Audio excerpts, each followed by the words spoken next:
اعوذ باللہ من الشیطان الرجیم بسم اللہ الرحمن الرحیم وبہ نستعین وہو خیر ناصر و معین۔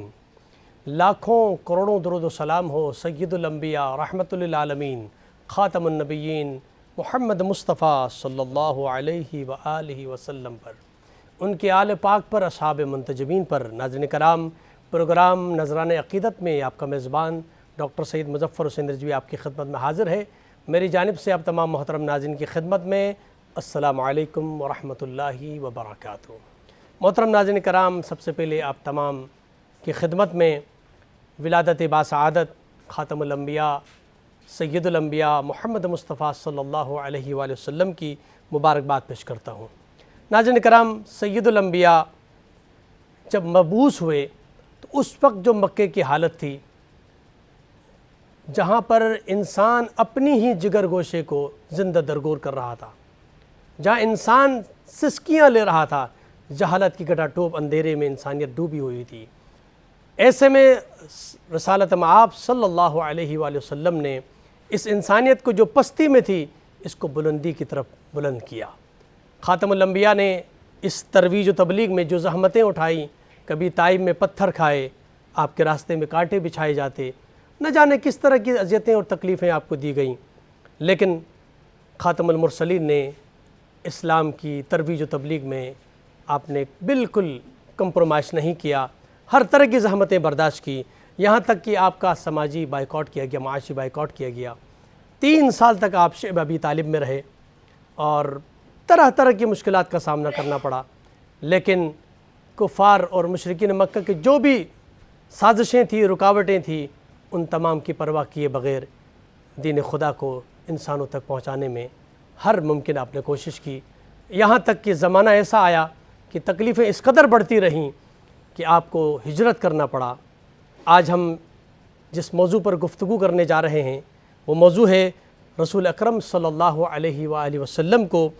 دین اسلام کی ترویج و تبلیغ میں جو مشکلات کا سامنا کرنا پڑا، آپ کے اہداف میں جو رکاوٹیں آئی، اس حوالے سے گفتگو کریں گے۔ اور ہمارے ساتھ اسٹوڈیو میں ممتاز علماء کرام تشریف فرما ہیں جو آج اس موضوع پر سیر حاصل گفتگو فرمائیں گے۔ میں مختصر تعارف آپ کے سامنے پیش کر رہا ہوں۔ ہمارے ساتھ تشریف فرما ہے ممتاز عالم دین ہیں محترم جناب مفتی محمد شیر سروری قادری صاحب۔ السلام علیکم ورحمۃ اللہ وبرکاتہ۔ خوش آمدید کہوں گا آپ کو۔ جزاک اللہ۔ ہمارے ساتھ دوسرے مہمان ہیں حجت الاسلام والمسلمین علامہ سید رضی حیدر زیدی صاحب۔ السلام علیکم ورحمۃ اللہ وبرکاتہ۔ ہمارے ساتھ تیسرے مہمان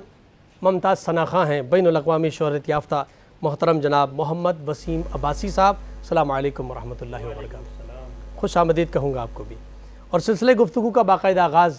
مفتی صاحب آپ سے کرنا چاہوں گا۔ تبلیغ دین کے آغاز میں رسالت مآب صلی اللہ علیہ وآلہ وسلم کو کس طرح کی مشکلات کا سامنا کرنا پڑا؟ الحمدللہ رب العالمین والصلاة والسلام علی اشرف الانبیاء والمرسلین وعلی آلہ الطیبین الطاہرین واصحابہ الراشدین المہدیین، اما بعد فاعوذ باللہ من الشیطان الرجیم، بسم اللہ الرحمن الرحیم۔ سب سے پہلے ڈاکٹر صاحب آپ کا اور آپ کی پوری ٹیم کا میں شکریہ ادا کرنا چاہوں گا کہ اس ایمان افروز بزم میں آپ نے یاد فرمایا اور میلاد النبی صلی اللہ علیہ وسلم کے ان پرکیف اور پرمسرت لمحات میں اس قدر عظیم الشان محفل کا انعقاد جو ہے یہ بہت بڑی سعادت ہے، اور یہ جو ہے انسان کے لیے باعث نجات ہے۔ اللہ پاک اس کاوش کو قبول فرمائے۔ آمین۔ آپ کے سوال سے پہلے ایک بات میں اللہ کے حضور شکرانے کے طور پہ یہ عرض کرنا چاہوں گا بسم اللہ۔ کہ جیسا کہ آپ نے پروگرام کے آغاز میں یہ بات ارشاد فرمائی کہ حضور جب دنیا میں آئے تو نجات ملی، ہر مشکل سے نجات ملی، ہر پریشانی سے نجات ملی، ہر ظلم سے نجات ملی۔ تو آج پوری کائنات میں حضور کے جشن میلاد کے حوالے سے ایک شکرانے کے جلوس اور جلسے وغیرہ اور پورا ایک ماحول ہے۔ دراصل یہ اسی وجہ سے ہے کہ نبی علیہ السلام کی آمد سے پہلے انسان کی جو حالت تھی وہ جانوروں سے بھی بدترین تھی۔ ایک گوشت پوش کا انسان دیکھنے میں تو انسان لگتا تھا، مگر اس کی زندگی جانوروں سے بھی بدترین تھی۔ تو حضور کی آمد کا صدقہ ہے کہ جہاں رب کائنات نے حضور کی آمد کا صدقہ انسان کو جہالت کے گڑھے سے نکال کر ترقی اور تزویج کی انتہا تک پہنچایا، وہاں انسان کو عذابات سے اور کئی مصیبتوں سے بھی نجات بخشی۔ اور اسی طرح سے حضور کی آمد پر یہ میلاد منانے کا سب سے بڑا مقصد یہ ہے کہ حضور آئے تو ہمیں ایمان نصیب ہوا ہے، حضور نہ آتے تو ہم اور آپ خدا نہ کرے پتھروں کی پوجا کر رہے ہوتے، پتہ نہیں کس کس چیز کی پوجا کر رہے ہوتے۔ حضور کی آمد کا صدقہ ہے کہ آپ نے ہمیں سارے غیر اللہ کی عبادت سے روک کر ایک رب کائنات کے سامنے جھکایا، تو اللہ پاک اس شکرانے کو قبول فرمایا۔ آپ نے ارشاد فرمایا کہ نبی علیہ الصلوۃ والتسلیم نے جب تبلیغ کا آغاز فرمایا تو کس انداز میں فرمایا اور کن کن مشکلات کا آپ کو سامنا کرنا پڑا۔ قرآن مجید فرقان حمید نے اس اسلوب کو بڑے بہترین انداز سے بیان کیا۔ قرآن کہتا ہے کہ قول اللین اللہ یتزکیٰ، اسی طرح سے فقول لہ قول اللینا، یہ قرآن کے الفاظ ہیں کہ جب نبی علیہ السلام کی آمد سے پہلے جناب حضرت موسیٰ اور حضرت ہارون کا زمانہ تھا، تو اللہ سبحانہ و تعالیٰ نے انہیں فرعون کے پاس بھیجا، فرعون کے پاس بھیجا اور کیا فرمایا کہ تم جا تو منکرین کے پاس رہے ہو، کافروں کے پاس رہے ہو، مگر تمہاری گفتگو اتنی نرم ہونی چاہیے، اتنے الفاظ سیدھے ہونے چاہیے تاکہ وہ اثر انداز کریں اگلے پر، کیا بات اثر انداز ہوں۔ تو اس لیے کیونکہ جو گفتگو ہوتی ہے نا، وہ گفتگو جو ہے برتن کی مانند ہے، اور اس کے اندر جو مشن ہوتا ہے، جو پیغام ہوتا ہے، جو تھیم ہوتا ہے، وہ مشروب کی مانند ہے۔ کیا بات اچھا، برتن اگر پاکیزہ ہوگا، صاف ستھرا ہوگا تو ہر انسان اسے قبول کرنے کے لیے تیار ہوگا، اور اگر برتن ہی گندا ہوگا اور برتن میں ہی مسئلہ ہوگا تو کوئی شخص اسے پینے کے لیے تیار نہیں ہوگا۔ تو اسی انداز کو پھر اسلوب کو قرآن نے بیان کیا کہ اللہ پاک نے جب اپنے نبیوں کو جناب حضرت موسیٰ اور حضرت ہارون کو فرعون کے پاس بھیجا تو یہی کہہ کے بھیجا کہ آسن انداز سے، دھیمے انداز سے، اچھے انداز سے آپ نے تبلیغ کرنی ہے تاکہ اثر انداز ہو۔ بے شک، کیونکہ جس طرح میں نے پہلے عرض کیا کہ جو کچھ اللہ کا پیغام ہے، جو میسیج ہے، وہ مشروب کی مانند ہے، وہ بندے کی زبان برتن کی مانند ہے۔ اس چیز کو جب ہم نبی علیہ الصلوۃ والتسلیم کی ذات بابرکات میں دیکھتے ہیں تو حضور علیہ السلام نے جب تبلیغ کا آغاز کیا 40 سال کے بعد، 40 سال کی عمر ہو چکی تھی، اس وقت اللہ پاک نے آپ کو اعلان نبوت کا حکم دیا۔ نبوت تو آپ کو ازل سے مل چکی تھی، اعلان 40 سال بعد کیا۔ بے شک، تو اس وقت تاریخ گواہ ڈاکٹر صاحب آپ نے بھی بارہا اس کا مطالعہ کیا، بیان بھی کیا اس چیز کو۔ نبی علیہ السلام نے اس وقت چاند توڑ کر جو ہے ان کو اپنی نبوت کی طرف دعوت نہیں دی، اللہ کی توحید کی طرف دعوت نہیں دی، ٹھیک، سورج کو موڑ کر دعوت نہیں دی، کیا بات، بلکہ آپ نے اپنی 40 سالہ زندگی کو ان کے سامنے رکھا۔ بے شک، اور حضور نے کس نے ایک آسن انداز میں کہا کہ اے قریش مکہ، میری زندگی کے 40 سال آپ کے سامنے ہیں، میرے بچپن، میرا لڑکپن، میری جوانی اور میرے یہ بزرگی، سب کچھ آپ کے سامنے ہے۔ میں تم سے ایک سوال کرتا ہوں کہ اگر میں تمہیں یہ بات کہوں کہ پہاڑ کے پیچھے ایک بہت بڑا لشکر ہے جو تمہارے اوپر حملہ آور ہونے والا ہے، تو کیا تم مان لو گے؟ اچھا، سامنے کوئی کون کھڑے ہیں؟ ابو لہب اور ابو جہل جیسے کافر کھڑے، عتبہ شیبہ جیسے منکرین کھڑے، اتنے بڑے بڑے کافر کھڑے ہیں۔ تو انہوں نے یہ نہیں کہا کہ ہم نہیں مانیں گے۔ انداز دیکھیں، ابھی تک تو آپ حضور نے برائے نہیں اللہ کی طرف، بے شک، لیکن اپنی زندگی کو بطور نمونہ جب پیش کیا کیا بات، کیا تو بات، انہوں نے کہا ہاں ہم مان لیں گے۔ حضور نے فرمایا کیوں؟ انہوں نے کہا کہ بچپن سے لے کر آج تک ہم نے آپ کی زندگی کو دیکھا ہے اور دور کو دیکھا ہے، کبھی آپ کی زبان مبارک سے جھوٹ نہیں نکلا، کیا کہنا، آپ صادق بھی ہیں اور آپ امین بھی ہیں۔ سبحان اللہ، میرے حضور کی زندگی اتنی پاکیزہ ہے کہ جو خود جھوٹ بولنے والے تھے وہ بھی آپ کو صادق کہتے تھے، بہت خوب، جو خود خیانت کرنے والے تھے نبی پاک کو وہ بھی صادق اور امین، امانت دار کہا کرتے تھے۔ تو اس میں ایک میسیج دیندار لوگوں کے لیے بھی ہے کہ جو تبلیغ کے شعبے سے جڑا ہے نا، تبلیغ کرتا ہے، جو عالم ہے، جو کسی کالج میں کام کرتا ہے، یونیورسٹی میں پڑھاتا ہے، کہیں بھی پڑھاتا ہے، اس کو اتنی بات کا پتہ ہونا چاہیے کہ دین سکھانے والے کا کردار اتنا پاکیزہ ہونا چاہیے کہ دشمن بھی اسے صادق اور امین کرے۔ سبحان اللہ، حضور نے دعوت دی اور اس کے پھر آپ کے سامنے رزلٹ ہے۔ بہت خوب، اللہ پاک نے جوک در جو لوگوں کو دین اسلام میں داخل فرمایا، اور پھر مشکلات کتنی آئیں، ظاہر سی بات ہے کافروں کو دعوت دے رہے تھے۔ آج مسلمان کو بھی آپ نماز کی دعوت دیں نا تو کتنی مشکل پڑتی ہے، آپ کتنی باتیں سننی پڑتی، بہت مشکلات پیش آئیں۔ پھر طائف کا میدان آپ کے سامنے، حضور کو لہو لہان کر دیا گیا، پتھر مار مار کے لہو لہان کر دیا گیا، اور حضور چاہتے ان کے لیے دعائیں ضرر کرتے، برباد ہو جاتے، مگر حضور نے کیا فرمایا؟ مجھے رحمت بنا کر بھیجا گیا۔ کیا بات، کبھی آپ کے راستے میں کانٹے بچھائے گئے، کبھی آپ پر اوجڑی ڈال دی گئی۔ ظاہر ہے مشکلات تو آئیں گی، جب آپ اللہ کی طرف چلیں گے تو طاغوتی قوتیں آپ کا راستہ روکے گی۔ بے شک، بے پناہ مشکلات کے بعد بھی حضور اسی چیز پر ڈٹے رہے، اور اللہ کے کرم سے 39 لوگ مسلمان ہو گئے۔ آپ کی خدمت میں سوال رکھنا چاہوں گا، اس دین اسلام کی ترویج و تبلیغ میں چونکہ آغاز آپ نے مکہ المکرمہ سے کیا، جی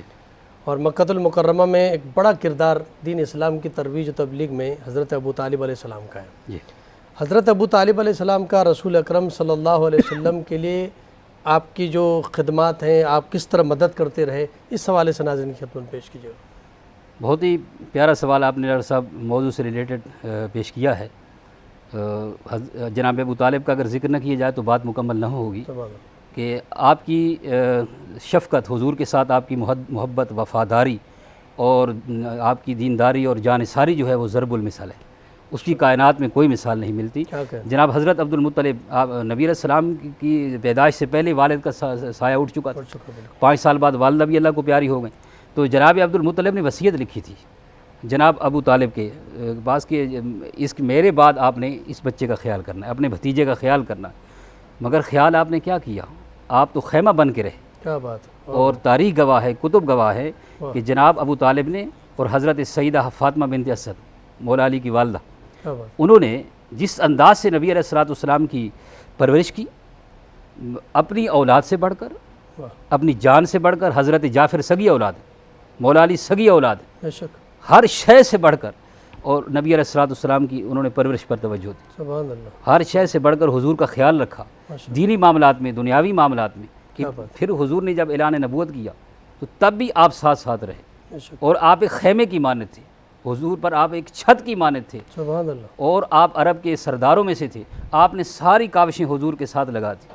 سبحان اور ساری کوششیں اور محنتیں حضور کے ساتھ لگا دی، اور نبی علیہ السلام کو دنیا میں اگر کسی کا آسرا تھا، اللہ کے بعد کسی کا آسرا تھا تو وہ جناب ابو طالب کا تھا۔ سبحان اللہ۔ آپ نے بے پناہ خدمات ملتی ہیں اس حوالے سے۔ ناظرین کرام، ایک مختصر سا بریک لیتے ہیں، بریک کے بعد آپ کی خدمت میں حاضر ہوتے ہیں، ہمارے ساتھ رہیے گا۔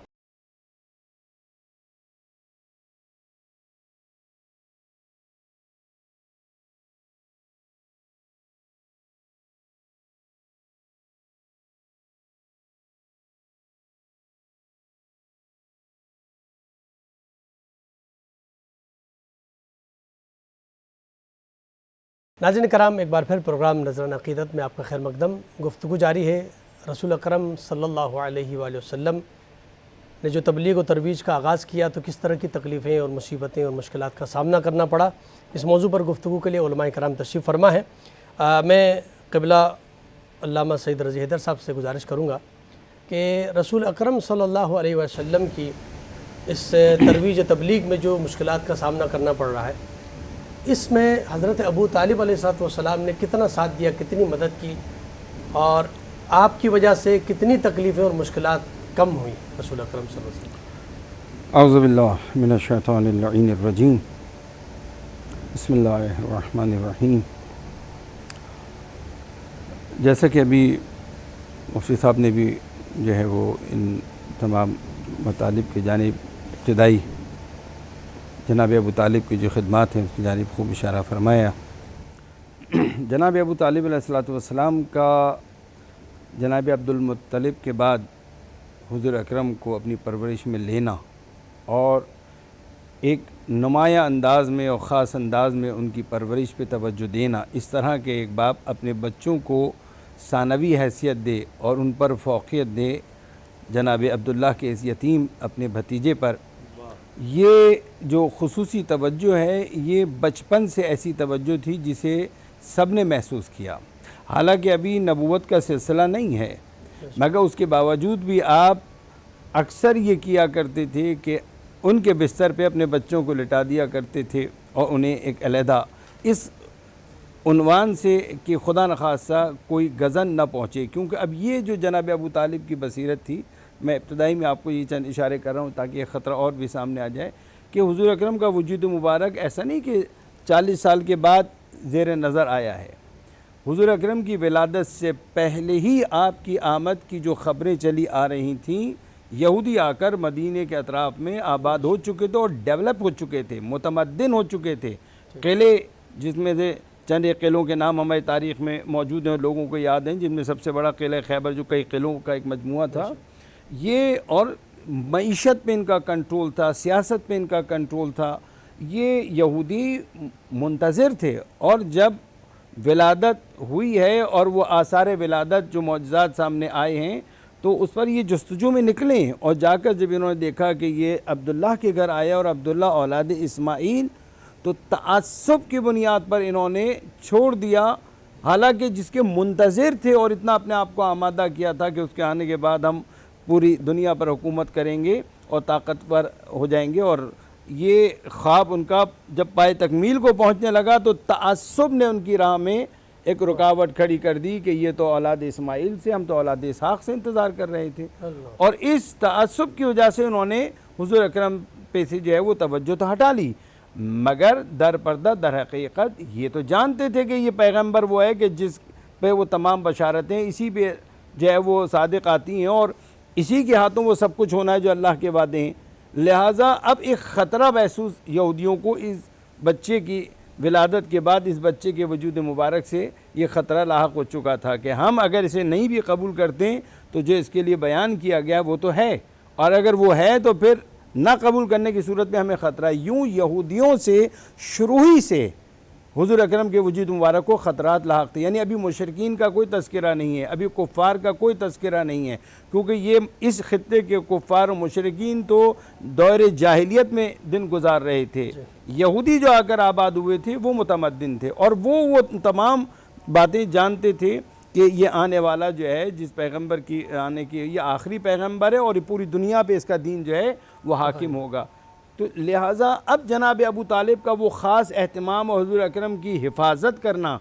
اور وہ تدابیر وہ سمجھ میں آتی ہیں کہ اس بچپن میں کس سے خطرہ تھا، کیا بات، کس سے دشمنی تھی، نہ کفار مکہ سے، نہ سرداران مکہ سے، نہ مشرکین سے خطرہ نہیں۔ جناب ابو طالب جانتے تھے کہ اس وجود مبارک کو اگر خطرہ ہے تو یہودیوں سے خطرہ ہے، کیا بات، اور آپ کی یہ حکمت بتاتی ہے کہ آپ کی بصیرت کتنی تھی، آپ کتنا آگاہ تھے اور کتنا اس میں سنجیدہ تھے کہ آپ نے اپنے اس بھتیجے کا یتیم جناب عبداللہ کا کس طرح خیال رکھا اور کس طرح ان کی خصوصی پرورش کی۔ ایک طرف یہ، دوسری طرف خود وجود مبارک، جیسا کہ ابھی محترم نے مفتی صاحب نے اشارہ فرمایا، آپ کے وجود مبارک سے جو معجزات سامنے آ رہے تھے وہ میں سمجھتا ہوں کہ ہم بھی اگر دیکھیں تو ایک کوئی نہایتی جسے کہا جائے کہ مغرض آدمی ہوگا، یعنی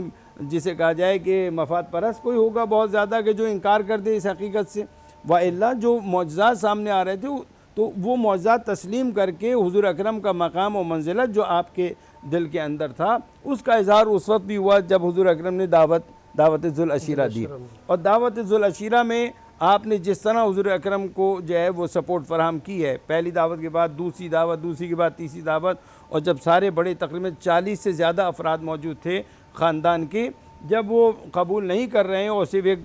آپ کا فرزند جو ہے وہ 10 سالہ وہی قبول کر رہا ہے، تو ایسی صورت میں جناب ابو طالب نے پھر اظہار فرمایا وہاں پر کہ تم کھڑے ہو، میں تمہارے ساتھ ہوں، مثلا اپنی حمایت کا اعلان کیا ان سب بڑوں کے سامنے، جس پر آپ کو لوگوں سے باتیں بھی سننا پڑی، لوگوں کے جملے بھی آپ تک پہنچے، مگر آپ نے بڑی جرأت کے ساتھ وہاں پر کہا، حالانکہ ابھی تک کوئی ایمان نہیں لایا تھا، گویا آپ نے پورے خاندان سے، اور دیکھیے غیروں سے ٹکر لینا آسان ہوتا ہے، اپنے بڑوں سے اور اپنے خاندان سے ٹکر لینا اس کے لیے بڑی جرأت چاہیے ہوتی ہے، اور آپ نے بڑی حکمت سے لیا، آپ نے یہ بھی نہیں کہا کہ میں ایمان لایا، کیا بات، اور آپ نے یہ بھی نہیں کہا کہ میں ساتھ نہیں دوں گا، اور خاموش بھی نہیں، بلکہ آپ نے کہا تم کھڑے ہو میں تمہارے ساتھ ہوں۔ سبحان اللہ، سبحان اللہ۔ میں گزارش کروں گا محمد وسیم عباسی صاحب بارگاہ رسالت میں نذرانہ عقیدت پیش کریں۔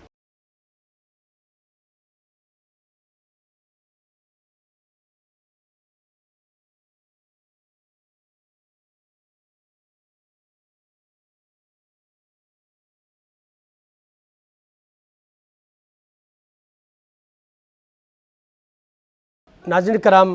ایک بار پھر پروگرام نذرانہ عقیدت میں آپ کا خیر مقدم گفتگو جاری ہے۔ رسول اکرم صلی اللہ علیہ وآلہ وسلم کی تبلیغ و ترویج میں جو رکاوٹیں، جو مشکلات پیش آئیں، اس حوالے سے گفتگو جاری ہے۔ میں مفتی صاحب آپ کی خدمت میں سوال رکھنا چاہوں گا۔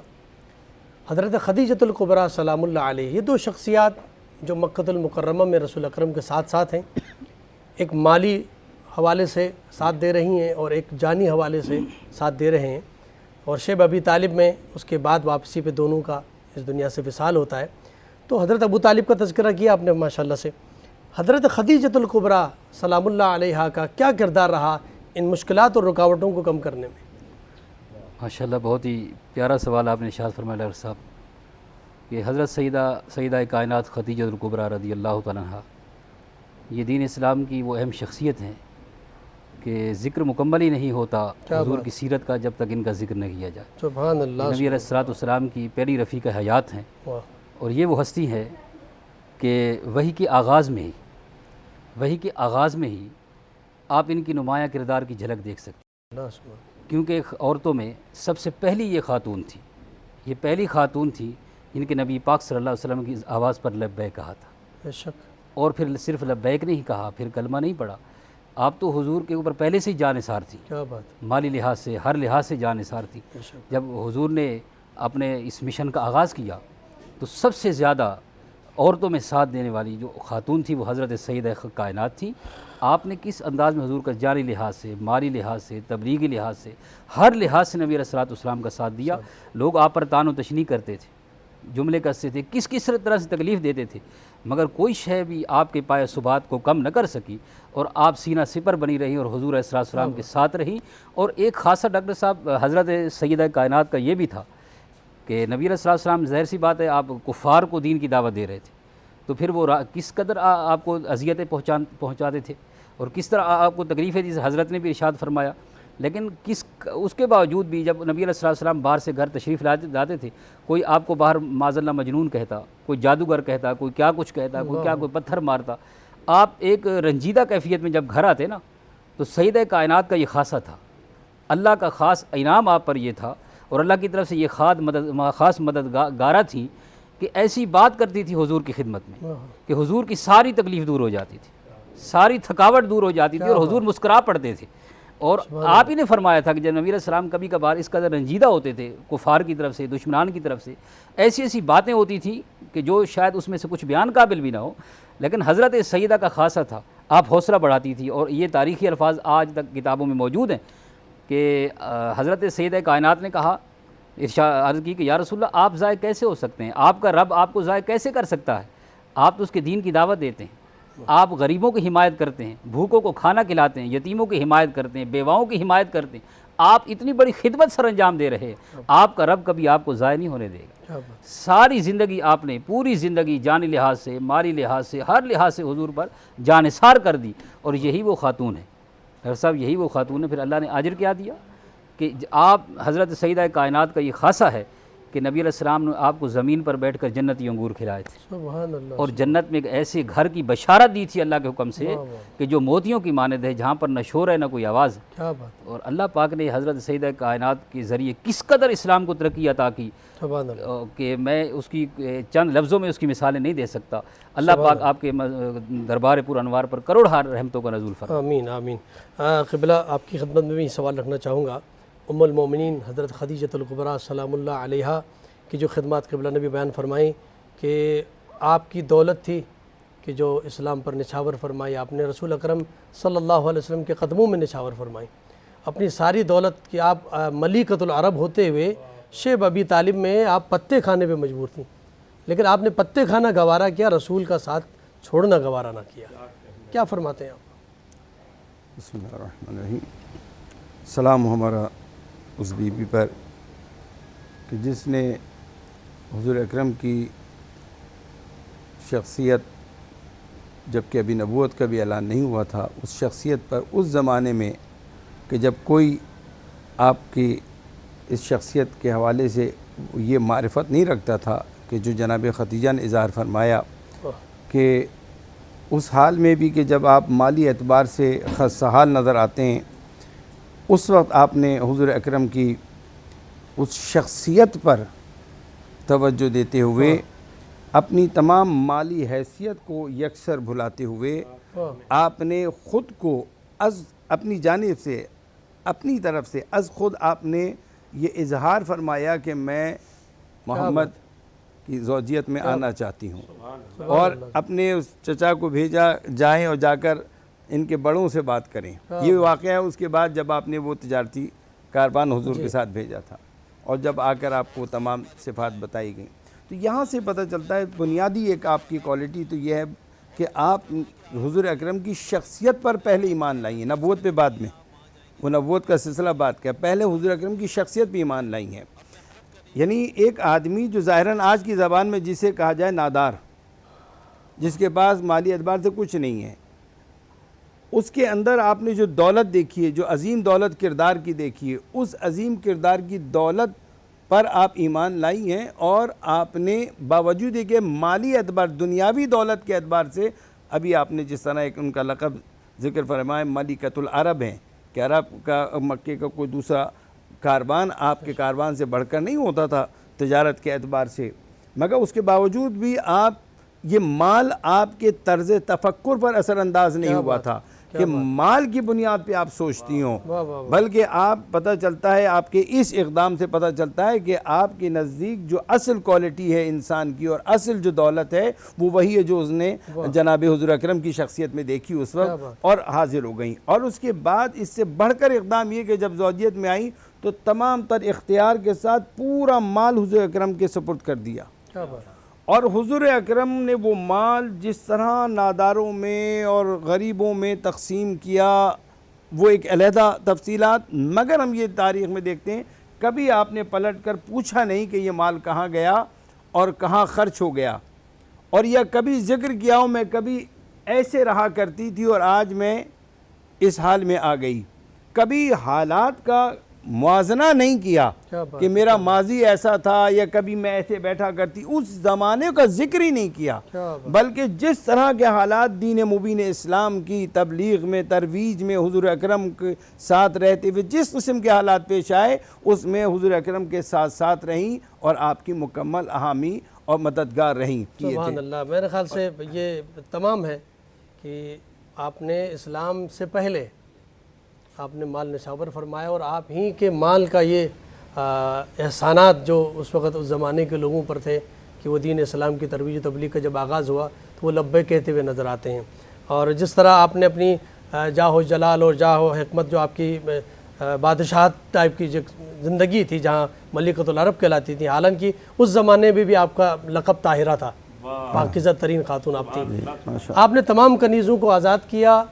اور جب سب نے کہا کہ تم یہ ساری کنیزیں آزاد کرو گی، کون کرے گا تمہاری خدمت؟ اس نے کہا میں کنیزوں کو آزاد کر رہی ہوں، میں خود کنیز بن کے جا رہی ہوں۔ کیا شان ہے! سلام ہو حضرت خدیجۃ الکبریٰ کی ذات مقدس پر، اور خاص کر میں یہاں یہ جملہ ضرور کہنا چاہوں گا، جب میں غار حرا میں گیا تو یقین جانے کہ میرا وجود کا ایک ایک حصہ جو ہے یہ جناب حضرت خدیجۃ الکبریٰ سلام اللہ علیہ کو سلام پیش کر رہا تھا۔ آج بھی ایک جوان جو ہے وہ ایک گھنٹے سے زیادہ کا فاصلہ ہے، بالکل چڑھائی ہے، وہاں جوان بڑی مشکل سے جاتے ہیں، کس طرح حضرت خدیجۃ الکبریٰ رسول اکرم کی بارگاہ میں کھانا لے کر جاتی تھیں۔ سلام ہو اس بیوی پر۔ ناظرین کرام، یقین اس موضوع پر بہت اور گفتگو ہو سکتی ہے، علماء کرام نے بہترین گفتگو فرمائی، لیکن یہاں پر ہمارا وقت ختم ہوا چاہتا ہے۔ میں نہایت ممنون و مشکور ہوں حضرت علامہ مفتی محمد شیر سروری قادری صاحب آپ کا، حضرت علامہ حجت الاسلام والمسلمین علامہ سید رضی حیدر زیدی صاحب آپ کا، اور ممتاز ثنا خواں نعت خواں جناب محمد وسیم عباسی صاحب آپ کا۔ ناظرین کرام، اپنے میزبان ڈاکٹر سید مظفر حسین رضوی کو اجازت دیجیے، اور آخر میں ایک بار پھر گزارش کروں گا ہمارے محترم محمد وسیم عباسی صاحب سے کہ بارگاہ رسالت مآب میں کلہائے عقیدت پیش کریں۔